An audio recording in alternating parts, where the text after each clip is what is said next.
The Euphoria and the Warning. Yamamoto's strategic deadline, January 1942. The opening months of the Pacific War were a period of intense and alarming success for the Imperial Japanese forces. By January 5, 1942, exultant shouts of victory filled the streets of Tokyo.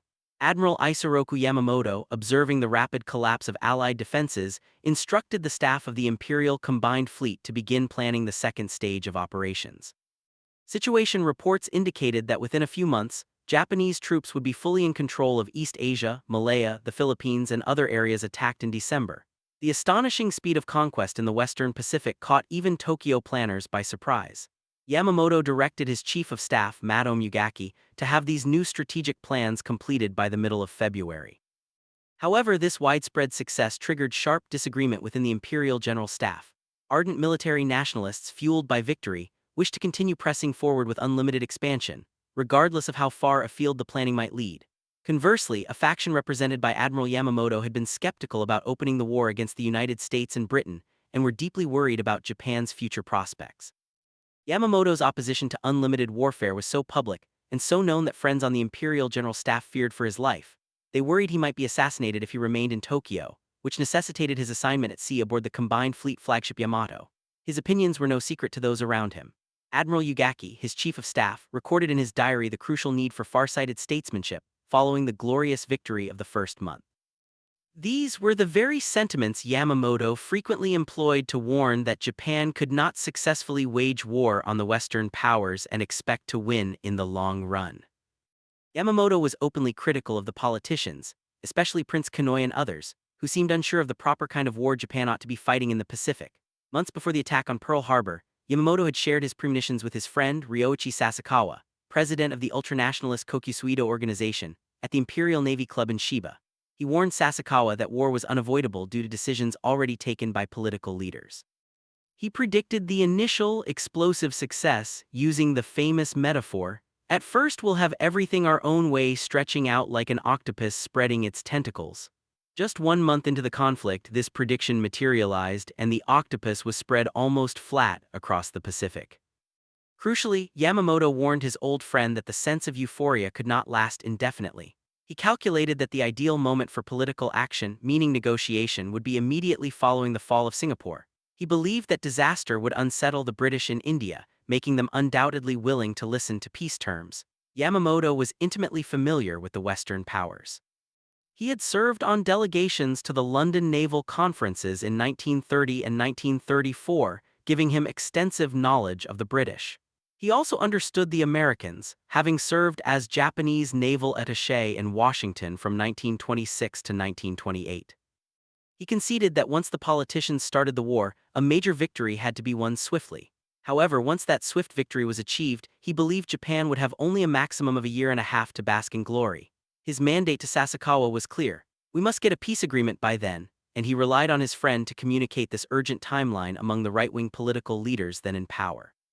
By January 5, 1942, the expected victory seemed within close reach. The American battleship fleet had been effectively neutralized at Pearl Harbor on December 7.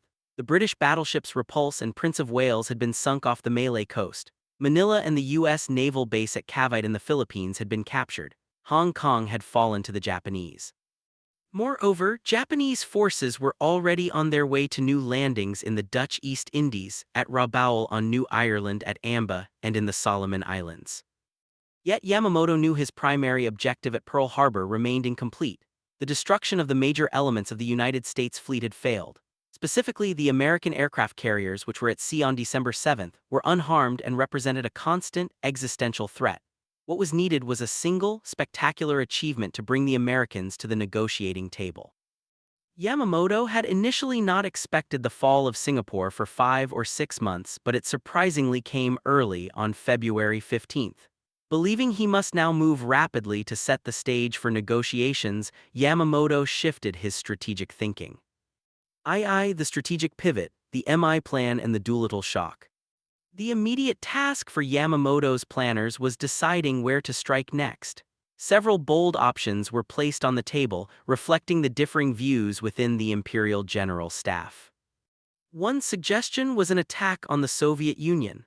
However, the army vetoed this idea, as such a campaign would be fought almost entirely on land, and the army was already heavily engaged in combat in China and Southeast Asia. Yamamoto's personal preference was a far-reaching operation into the Indian Ocean. This plan involved invading Ceylon, modern-day Sri Lanka. The strategic aim was to draw out the British Far Eastern Fleet and destroy it in a major battle, mirroring the decisive victory achieved against the Americans at Pearl Harbor. Following this naval success, the plan envisioned pushing into the Middle East to link up with German forces, who were driving toward the critical Soviet oil fields in the Caucasus. This combined effort would guarantee the Japanese Navy the extensive oil supplies it needed for sustained operations. However, this ambitious Middle Eastern operation was also refused by the Army. With these options blocked, only two major plans remained. One was advocated by the Naval General Staff in Tokyo, an attack on Australia. The goal was to deprive the Americans of Australia as a forward base of operations. After moving successfully into the Solomon Islands, the Navy would seize New Guinea, New Caledonia, Fiji, and Samoa. Advocates for this plan within Imperial General Headquarters were so confident that they were already establishing occupation systems for both Australia and New Zealand. Yet, Yamamoto disliked the Australia plan. He considered it too time-consuming and, critically, believed it still would not be spectacular enough to halt the Americans and force negotiations. Yamamoto was acutely aware of the deep-seated anger his initial attack had sparked. He knew the Pearl Harbor attack had fiercely aroused a spirit of vengeance in the Americans, a people the Japanese had detested as soft and incompetent, believing them too soft to fight a war to the finish. He realized that even the strategic capture of Singapore, though significant, would fail to stop the Americans. Yamamoto desperately needed a victory so decisive that it would allow Japan to extend a generous olive branch with credibility. In January, Yamamoto ordered a new plan to be drafted. 2 months later, in March, officers were sent to Tokyo carrying the document designated the MI Plan. This plan envisaged a major fleet action off Midway Island where the entire American carrier force would be destroyed, thus eliminating the constant threat he had worried about since December 7. Simultaneously, the AL Plan was submitted. This document detailed the invasion of the North American continent via Alaska. If these operations proceeded smoothly, Yamamoto hoped for the occupation of Hawaii and potentially the West Coast later. Yamamoto believed that these victories at Midway and in the Aleutians would provide the political leaders with the necessary foundation for negotiating the type of peace he had hoped to achieve. In Tokyo, the admirals gathered at the Navy Ministry quarreled fiercely around the conference table, debating these proposals. Ultimately, Yamamoto had his way. However, during these internal arguments, the strategic potential of the fall of Singapore in February and the impending collapse of Bataan and Corregidor were forgotten. Any of these events might have served Yamamoto's purpose for negotiation, but they were suddenly rendered irrelevant by an unforeseen event in April. The reason these earlier victories lost their significance was the audacious raid launched by Lieutenant Colonel Jimmy Doolittle's B-25 bomber squadron on Tokyo. The Doolittle Raid had a profound psychological impact, shocking the Japanese into the realization that the Americans were only beginning to fight. This shock provided the final impetus needed to approve Yamamoto's aggressive plan to eliminate the remaining American carrier threat at Midway. The strategic push south and Allied alarm. The Midway operation, conducted in June, quickly flamed into disaster for Japan. The resulting loss, the destruction of 4 big fleet carriers, was catastrophic, but news of the defeat was carefully suppressed. The full extent of the loss was only known at the highest levels of the Navy, and the Army was not even informed. While Yamamoto was away on his Midway excursion, the Naval General Staff in Tokyo had independently moved the Navy and its air forces steadily southward to execute the plan to cut off Australia. Naval forces had successfully seized Rabaul on January 23. From that point onward, Rabaul served as the launch point for constant air reconnaissance and bombing raids against other islands and New Guinea. Following General Douglas MacArthur's arrival in Australia in March, the Australians communicated their rising concerns. It was apparent that the Japanese would soon move against New Guinea, and if that operation was successful, the conquest of northern Australia would be very nearly a walkover. The Japanese had already bombed Darwin in February, and the pace of the southern advance stepped up with the invasion of Samoa, New Guinea, in March. In May, just before the Midway battle, a Japanese occupation force was dispatched toward Port Moresby. This force was turned back by the fierce defense mounted by American and Australian forces during the carrier battle of the Coral Sea. Although the Port Moresby attempt failed, the Japanese did occupy Chalagi, situated north of Guadalcanal, where they immediately began constructing a seaplane base. The Battle of the Coral Sea served as an urgent confirmation to planners in Washington and Australia that they had to prepare for a major Japanese thrust in the South Pacific. MacArthur warned the Australian government that it needed to be ready for an attack before the Japanese delivered the thrust generally expected against India. He urgently cabled General Marshall, requesting 2 carriers and 1,000 planes to bolster his defenses. In Washington, however, Admiral Ernest J. King, the chief of naval operations, informed General Marshall in May that the United States would have only 2 working carriers in the entire Pacific until the end of June. This constraint was stark, especially considering that on the eve of Midway, the Japanese possessed 10 carriers. Pacific Fleet Commander Chester W. Nimitz had already given advanced warning about the massive operation he expected the Japanese to make, which ultimately became the Midway battle. Independently of Yamamoto's schemes, the Imperial General Staff had already planned the Port Moresby operation. While events were unfolding at Midway, the Japanese were actively establishing their forces in the New Guinea Solomon Islands area. Major General Tomataro Hori landed the South Seas Force at Salamaua, and naval troops occupied Lee, where they began building up an air base. Lieutenant General Harukichi Hadake was ordered to press on toward New Caledonia, Fiji, and Samoa, and to prepare for a resumption of the advance against Port Moresby by July. This renewed advance was planned for after the Midway battle, relying on Admiral Yamamoto's combined fleet returning to protect the new move. Remarkably, despite the defeat at Midway, which was reported as a victory to forces in the field, Imperial General Headquarters did not alter these southward plans. IV, Allied Discord, and the genesis of Operation Watchtower. A few days after the Midway catastrophe, unknown to the Japanese forces in the field, the Australians informed General MacArthur that the Japanese were prepared to move. Taking advantage of the perceived Midway victory on the Allied side, MacArthur suggested a decisive Allied preemptive strike. This strike would target the New Britain-New Ireland area, followed by a full assault on Rabaul, which was the main Japanese naval and air base in the region. MacArthur argued that with 2 carriers, 1,000 planes, and an amphibious division, the fucking Japanese would come out and fight, complaining that all they do is run into the jungle on the surface. Officers, however, were uneasy, suspecting it was too easy. A single prisoner captured indicated there were only about 600 combat troops and 1,400 laborers, who had fled to the opposite side of the island. Indeed, the Japanese troops who surrendered on Guadalcanal were mostly members of labor battalions, not combat troops. VIII, the ferocity of Chalagi and Gavutu. While Guadalcanal was easy, any Marine expecting a celebration over the ease of the initial objectives was quickly shocked. The situation on Chalagi was one of stout resistance. Lieutenant Colonel Merritt Edson's 1st Marine Raider Battalion and the 5th Battalion of the 2nd Marines encountered entrenched opposition. The 250 Japanese defenders were part of the Yokohama Air Base Detachment under Captain Hasek Miyazaki, experienced and dedicated fighters. Edson's raiders were all volunteers, chosen from a force already known for its fighting qualities, earning them the reputation as the toughest American troops in the Pacific. The invasion of Chalagi marked the first contact between highly trained American troops and seasoned Japanese veterans since the war began. For months, Tokyo had boasted of its continuous victories, fostering a reputation that the Imperial High Command encouraged, that the Japanese were invincible. Chalagi, therefore, served as the first true testing ground. Edson's troops landed at 8:15 a.m. on the northwestern part of Chalagi. At first, the opposition was minor, consisting of a few outpost skirmishes. The terrain itself, thick jungle, small trees, vines, and thorny bougainvillea, seemed to be the worst obstacle. Edson lost only 1 man early on, and that one to a sniper. Edson's plan was to move inland to a ridge running the length of the island, then clear the slopes as they moved south. The difficulty of the terrain was such that it took 3 hours for the men to chop their way along just a mile and a half of rising ground. Upon reaching the ridgeline, the Marines moved ahead, only to run straight into the central Japanese defenses built directly onto the hillside. The Japanese had constructed dugouts and rock embrasures, carefully placing machine guns to create interlocking fields of fire. The Japanese defense relied on keeping the enemy below them.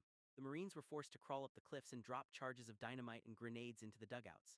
Even after a dugout was blown, it remained dangerous. In one hole, Americans killed 17 Japanese with dynamite, but when a Marine went in to retrieve a radio, 2 Japanese soldiers still alive shot him and another man before they were finally killed. The intensity of this frontal resistance caused one company to suffer 15% casualties on that first afternoon. Chalagi fighting was characterized by Japanese persistence. Snipers seemed to be ubiquitous, tied into trees, hidden in building tops, and behind rocks. A frequent, highly effective tactic was for the sniper to allow the forward element of a Marine unit to pass, then begin shooting at the men from behind. Although this maneuver almost always meant death for the sniper, it usually succeeded in causing several casualties. The raiders also learned that the small .25 caliber Japanese rifle and machine gun slug was more apt to wound than to kill, which the Japanese likely found satisfactory, as caring for the wounded required additional American troops and resources. As darkness approached, the raiders, having driven along the ridge, stopped when they ran into a three-sided ravine whose floor was an old British cricket field. The Japanese were dug into the ravine walls and had established devastating fields of fire. Edson halted the advance, judging that probing unknown dangers at night was unwise. That night, August 7th, the Marines on Chalagi experienced another novelty. The Japanese staged one of the desperate counterattacks for which they would become infamous. The Japanese, knowing they were vastly outnumbered and had no hope of survival, waited until the Marine perimeter quieted. At 10:30 p.m. they broke through between two companies and succeeded in surrounding one of them. The Marines fought back in their foxholes and in the open, using guns, machine guns, grenades, and knives. The Japanese advanced along the ridge toward Colonel Edson's command post, reaching a point just 50 yards away. The Marines finally overpowered the assault and threw them back, but not before one company suffered the loss of half its non-commissioned officers. On August 8th, the Americans landed more troops on Chalagi, bringing the total on that side of Sealark Channel to 7,500. Edson's raiders and the 5th Battalion Marines began moving again toward the southeastern end of the island, systematically attacking the dug-in machine gun positions on the steep sides of the old cricket ground. From one cave, they removed 35 dead Japanese, some already rotting and stinking, while others had been killed in the last moments of the position's defense. The Americans deduced, correctly, that the standing Japanese tactic was to hold a position until the last man unless explicitly ordered to retreat, proof of the extreme discipline of the Japanese armed forces. The raiders encountered dozens of examples of a suicidal attitude they had not witnessed before. In one dugout, 3 Japanese officers were cornered, possessing only one loaded pistol between them. As the Marines prepared to make the final assault, they heard 3 shots. When they entered, they found 3 bodies and an empty pistol. One officer had fired all but his last 3 rounds, then shot his 2 companions and himself. This willingness to choose death over surrender, even when cornered or wounded with no hope of survival and knowing the enemy's material and numerical advantage, profoundly surprised the Marines. The Americans were forced to adapt quickly. After several instances where Japanese soldiers pretended to surrender only to pull out weapons or bayonets, or explode grenades to kill themselves and their captors, the Marines learned to take the Japanese on their own terms. Thereafter, attempts to persuade Japanese soldiers to surrender virtually ceased. Chalagi was brought under control by the end of the second day, August 8th, though not all Japanese on the island were killed immediately. Japanese snipers continued to harass the American troops for days afterward until the last one was eliminated. The sheer stubbornness of the fighting was exemplified by Gunnery Sergeant Angus Goss. He advanced to attack a cave near the cricket field from which the Japanese had been firing sporadically. Marines were trained to pull the pin of the egg-shaped grenade, throw it, count slowly, and listen for the explosion. Goss pulled the pin, counted to 6, and threw it. The Japanese inside lobbed the grenade back out, forcing Goss to duck to avoid the blast of his own weapon. After an identical second experience, Goss held the grenade for 3 seconds, then threw it, counting 4, 5, 6, and out it came again. Infuriated, Goss called for a satchel charge, a bag filled with dynamite. He thrust the charge in and primed it, running back a little. The Japanese thrust the charge out of the mouth of the cave. The dynamite exploded, driving a rock splinter into Goss's leg. Although the wound was minor, the pain infuriated him. He picked up his submachine gun, dashed into the cave, and killed 4 Japanese soldiers, finding 8 others who had died earlier. If possible, the fighting on Gavutu and Tanambogo was considered worse than that on Chalagi. Not many troops were committed here, as no one expected to find many Japanese. However, since these small islands housed the seaplane base, the Japanese had fortified them. Although the Japanese were initially surprised and reeling from the bombardment, the first troops ashore were met only by rifle fire. But by the time the second wave of Marines hit the beach, the Japanese had organized themselves about 500 yards back, and the fire became intense. The third wave came under heavy fire before their landing craft even reached the shore, resulting in heavy casualties. Gavutu and Tanambogo were dominated by small hills, less than 150 feet high, but this height above the sea level landings was sufficient. The Japanese built their defenses along these slopes, well supplied with machine guns, automatic rifles, and ammunition. As on Chilagi, they refused to retreat, and every Japanese position had to be taken. The viciousness of the fighting on Tanambogo was almost unbelievable. When tanks landed in the early waves, Japanese soldiers surged toward the Tanamogo dock.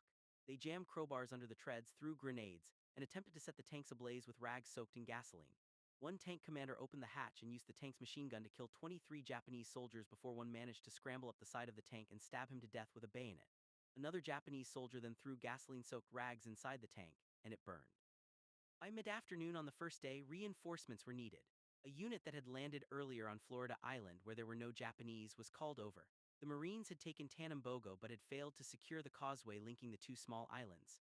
The reinforcements were ordered to Tanambogo, and at dusk, they were given 5 minutes of preparatory bombardment from naval vessels. Unluckily, one of the final shells struck a fuel dump near the beach, illuminating the shore as brightly as if it were noon. As the Marines approached, the Japanese, firing from hillside dugouts, had them clearly silhouetted against the sea. A steady stream of machine gun and rifle fire met them. 2 boatloads of Marines reached the beach, but the coxswain of the third boat was killed at his tiller, causing the boat to slew around and head back out to sea. The following boats did the same, wrongly believing there had been a change in orders. The men of the 2 boats that landed were stranded ashore, their only protection being the concrete pier. The Japanese quickly spotted their position by tracking the tracer fire. The Japanese launched a counterattack on the beach. Captain Crane, the unit leader, was cut off from his boat. He and 5 men hid in the brush and darkness, escaping to return to the beach after the Japanese had withdrawn to their hillside positions. It took until 4:00 a.m. on the morning of August 8 before another unit landed and was finally able to secure the causeway. When the fighting ended, the original 500-man Japanese garrison on Gavutu and Tanambogo was wiped out to the last man, compared to 250 Marine casualties. The fierce air war and the zero advantage. On the morning of August 7, the Chilagi radio station flashed the first word of the U.S. assault to Rabaul. Pilots who were preparing for their regular daily missions harassing Australians in New Guinea immediately had their orders cancelled. All available planes were urgently dispatched to strike the American invasion force. Before the planes could even take off, they received the grim news from Chilagi that the entire flying boat flotilla had been destroyed, followed shortly by the loss of contact with the Chilagi base itself. At 8:30 a.m., a flight of 27 twin-engine Betty bombers took off from Rabaul. Due to the haste, they were loaded with bombs, which had been intended for the strike against New Guinea rather than torpedoes. They were accompanied by 180 fighters. Climbing to 13,000 feet, they flew east to Buna Island and turned south along the Bougainville coast. They were detected by 4 Enterprise planes just after 1:00 in the afternoon. The Enterprise fighters, flying at 18,000 feet, spotted the large formation of Betty bombers and their Zero escorts just above Florida Island. The American F-4FS attacked, with Lieutenant VP Days shooting down 1 bomber. 4 others began to smoke and were listed as probables. However, once the Japanese Zeros joined the fight, the F-4FS broke off, taking refuge in cloud cover as they had been instructed to do. They had been hit hard. 1 F-4F was shot down, and Days' plane was so badly damaged he had to make an emergency landing on the Wasp. Lieutenant G.E. Firebar led another flight of 6 fighters from the Enterprise. They encountered the enemy off Santa Isabel Island, where 10 Zeros came in fast and attacked 3 of the American fighters, shooting all 3 down. The remaining 3 American fighters attacked the bombers. Ensign R.N. Dis shot down 1 Betty, and the first kill of a Zero was made by radio electrician T.W. Rhodes. But the Zeros counterattacked fiercely in force, and the F-4FS were forced to duck into clouds to hide. 10 Zeros pursued them in 2 formations, adhering to the Japanese rule, never let your wingman out of sight. They attacked the F-4FS from the starboard quarter, resulting in the downing of Lieutenant Firebar, enlisted pilot W.S. Stevenson Jr., and pilot machinist W.H. Warden.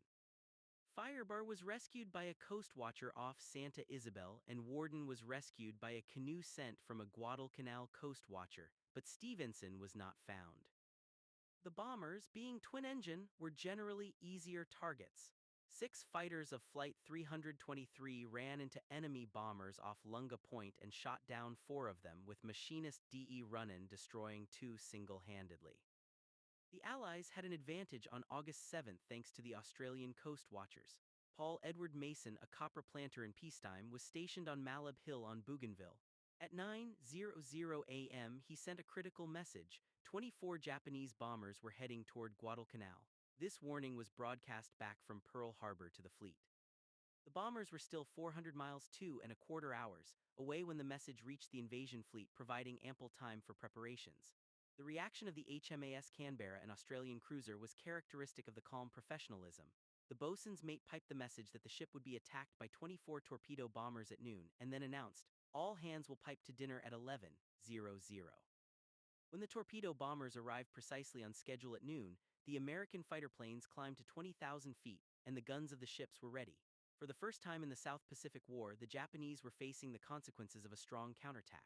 The American fighter planes proved highly effective against the twin-engine Betty bombers. Of the 24 Bettas that reached Guadalcanal, all but one was shot down. The only damage sustained in that initial attack was to the destroyer Mugford, which was hit by a bomb. Against the Zero fighters, however, the experience was markedly different. Pilot Officer Saburo Sakai, Japan's leading ace, was among the 18 most skilled pilots chosen for this first long-range mission. Sakai observed that the F-4F Wildcats from the carriers jumped the Zero force, going straight for the bombers and ignoring the Zeros. The Zeros protected the bombers as best they could, but then turned their focus to the American fighters. Sakai was puzzled by the American tactics. The U.S. Navy pilots would dive against the Zeros, but if they missed on the first pass, they would immediately scatter and evade. They were following excellent instructions.